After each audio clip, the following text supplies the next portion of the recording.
আজি এক বিশেষ বিষয় লৈ আপোনালোকৰ ওচৰত উপস্থিত হৈছিল। আজিৰ বিষয়টো সুখৰ দুৱাৰৰ সন্ধানত। সুখ, দুখ, হাঁহি কান্দোনেৰে আমাৰ জীৱনটো ভৰা। অনন্ত সময়ৰ তুলনাত আমাৰ জীৱনটো এক বুৰবুৰণি মাথো।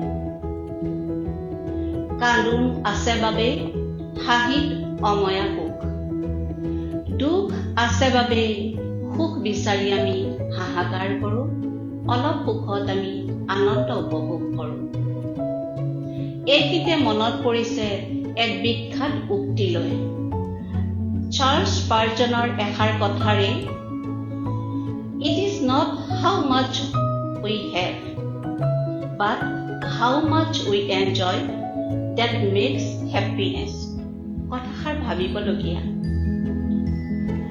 বৰ্তমান মানুহৰ মাজত সুখৰ স্বতঃস্ফূৰ্ত অনুভৱ কমি যোৱা যেন আমি প্ৰত্যেকেই অনুভৱ কৰোঁ।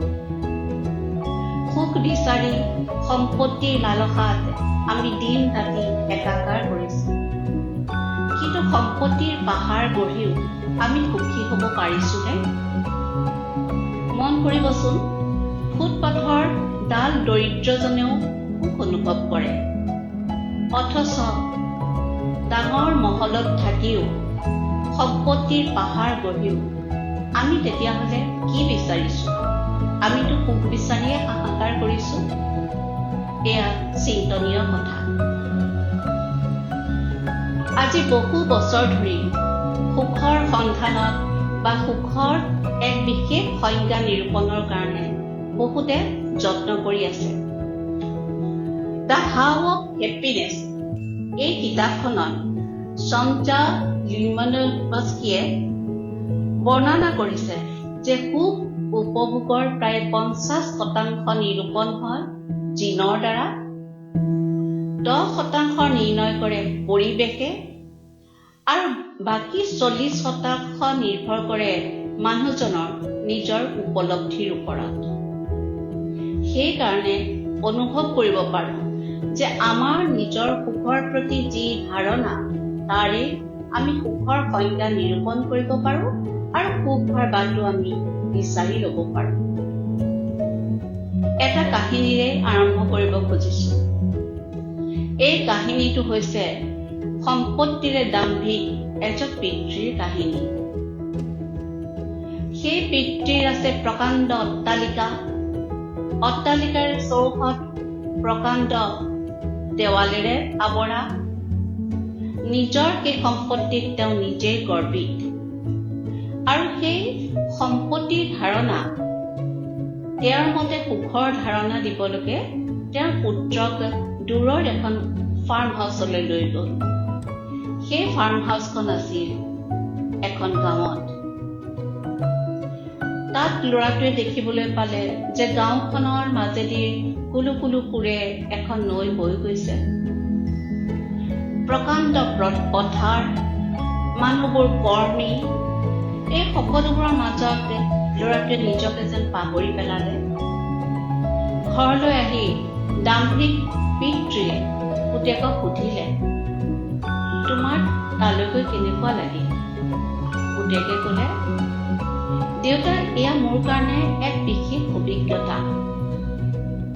আমাৰ ঘৰত আছে এটা সৰু পুখুৰী, কিন্তু গাঁওখনৰ মাজেদি যে কুলু কুলু সুৰেৰে নৈখন বৈ গৈছে, সেই নৈত পানীৰ যেন শেষ নাই। আমাৰ ঘৰত আছে এটা প্ৰকাণ্ড কুকুৰ, ঠিকেই, কিন্তু তাত যে কিমান কুকুৰে দৌৰি ঢাপলি ফুৰিছে। আমি শস্য কিনি খাওঁ, আমি ঘৰৰ প্ৰত্যেকটো বস্তুৱে কিনি খাব লাগে। তাৰ মানুহবোৰ ইমান কৰ্মী, তেওঁলোকে নিজেই শস্য উৎপাদন কৰে আৰু কিনি খাব নালাগে। আমাৰ ঘৰৰ আগত আছে এখন সৰু চোতা, তাৰ পথাৰে যেন দিগবলয় স্পৰ্শ কৰিছে। আমাৰ ঘৰত আছে এটা বৰ ধুনীয়া লেম্প আকৃতিৰ পোহৰৰ উৎস, কিন্তু তাত মানুহবোৰৰ মূৰৰ ওপৰত বিশাল আকাশত অলেখ তৰাৰ চিকমিকনি। আমাৰ ঘৰৰ চাৰিওপাশ প্ৰকাণ্ড দেৱালেৰে আৱৰা, কিন্তু দেউতা, মই আচৰিত হলো, তাত দেখোন দেৱাল এখনো মই নেদেখিলো। তাত ইঘৰে সিঘৰক ৰক্ষা কৰে, ইঘৰে সিঘৰৰ বিপদত সহায় কৰে, গতিকে তাততো দেৱালৰ কোনো প্ৰয়োজনেই নাই। মানুহজনৰ মুখৰ পৰা এটা কথাও বাহিৰ নহল। আনহাতে পুতেকে আকৌ বাপেকক উদ্দেশ্যি কলে, দেউতা, মোক যে মোৰ এই দীনতা অনুভৱ কৰাৰ সুযোগ দিলা, তাৰ বাবে তোমাক বহুত ধন্যবাদ। এই কাহিনীটোৰ পৰাই বুজিব পাৰি যে সুখৰ সংজ্ঞা প্ৰত্যেকৰে বাবে বেলেগ। এৰিষ্টটলৰ সময়ত সুখক এক গুণ বুলি গণ্য কৰা হৈছিল। ভাল কাম কৰিবা, ভাল ফল পাবা আৰু সুখী হবা। সুখৰ সন্ধানত মানুহ ব্ৰতী হোৱাৰ সমান্তৰালকৈ সুখী দেশৰ তথ্য বিচাৰিও ছাষ্টেইনেবল ডেভেলপমেণ্ট সলিউশ্যন নেটৱৰ্কে বিভিন্ন দেশৰ তালিকা প্ৰস্তুত কৰিছে।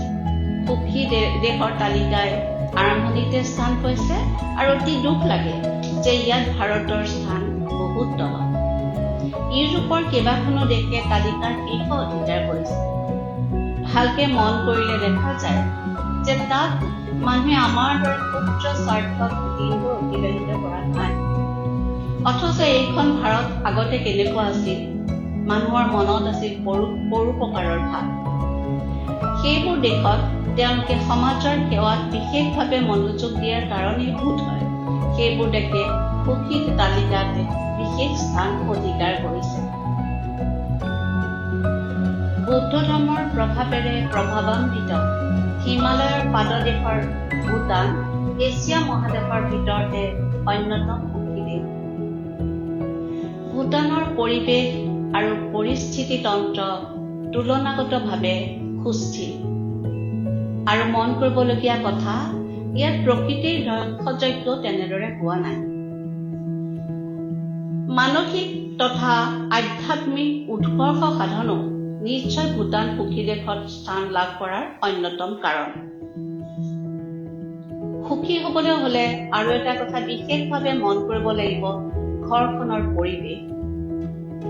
ঘৰখনৰ পিতৃ মাতৃ সন্তান সন্ততিৰ মাজত যদি বুজা পৰা থাকে, আবেগ অনুভূতি যদি তেওঁলোকে ভাগ বতৰা কৰে, তেতিয়াহলে যিমানেই প্ৰত্যাহ্বান নাহক সেয়া তেওঁলোকে অতিক্ৰম কৰিবলৈ মনত সাহস পায়। আৰু সেই যে সাহস পায়, তাৰ ফলত যিকোনো প্ৰত্যাহ্বান তেওঁলোকে অতিক্ৰম কৰাৰ হাবিয়াস জন্মে। আৰু সেই হাবিয়াসে সেই প্ৰত্যাহ্বানৰ পৰা তেওঁলোকে যেতিয়া পূৰ্ণ সফলতা পায়, সুখ অনুভৱ কৰে। এয়া নিশ্চয় আমি প্ৰতিগৰাকী পিতৃ মাতৃয়ে মন কৰিবলগীয়া কথা। এতিয়া সুখৰ ওপৰত আমাৰ হৰমনবোৰে কেনেকে প্ৰভাৱ বিস্তাৰ কৰে তাৰ দুআষাৰমান কথা ক'বলৈ লৈছো। এণ্ডৰফিন, চেৰটনিন, ডপেমাইন আৰু অক্সিটক্সিন, এইকেইটাক কোৱা হয় সুখী হৰমন।